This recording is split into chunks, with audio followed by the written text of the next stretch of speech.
And that rhetoric and that attitude that we can't do anything about gun violence because of the Second Amendment, I find to be an offensive approach. New Mexico is a very unique state. Both the right and the left are advocates of the Second Amendment.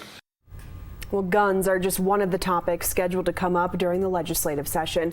All the action starts tomorrow. Yeah, and it's definitely going to be a whirlwind session. We've got 30 days. First and foremost, we've got to pass a budget with a record-setting amount of money.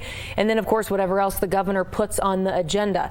Just this past Friday, she announced more than 20 crime and gun safety initiatives. Tonight, 4 investigator Matt Grubbs has more on Governor Michelle Lujan Grisham's public safety approach and a new tool to help you track it all. It is a lot to toss at lawmakers who will already be busy figuring out how to spend or save an anticipated $3.5 billion budget surplus. I firmly believe that we have a violence epidemic.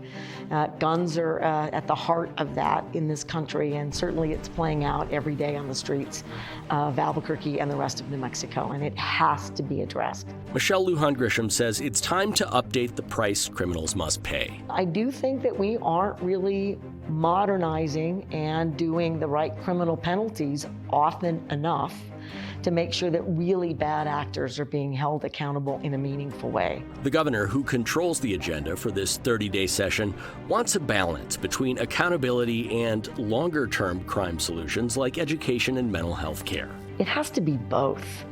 And I think where this state and the country got a little lost is that you do one or the other, that you forgo compassion and understanding the roots of addiction and related issues, or you're so angry you want everyone to get a life sentence. She'll need allies in her own party to get it done.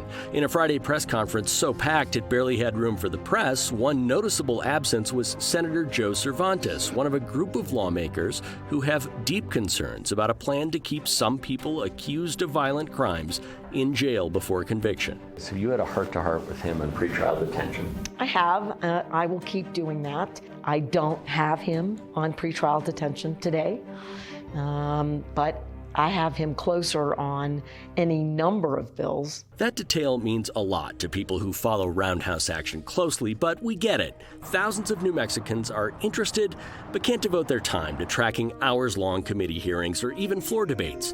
It's why we built a tool we're calling Tracker 4, and we've focused it on public safety this year.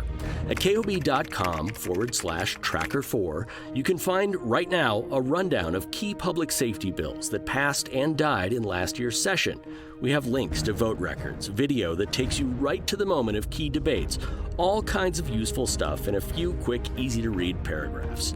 And as soon as the legislature starts rolling on Tuesday, we will update it with all this year's action, all session long. Because even the governor and lawmakers only have 30 days to get the job done, and every second counts. Matt Grubbs, 4 Investigates.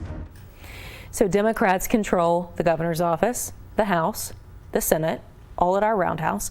So for Republicans, offering meaningful opposition takes some strategy. House Republican leader Ryan Lane says education is one issue where he thinks we can find some common ground.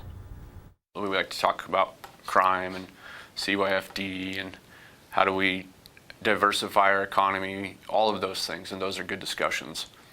They're all going to be Band-Aids, though, until we really get our arms around education, and in particular, the K through 12 education system. All right, we're going to go from the Roundhouse to wherever you're going to be tomorrow, the next 29 days. Our team coverage in Santa Fe is about to go full steam ahead as lawmakers have a very limited amount of time to try and get our state moving in the right direction.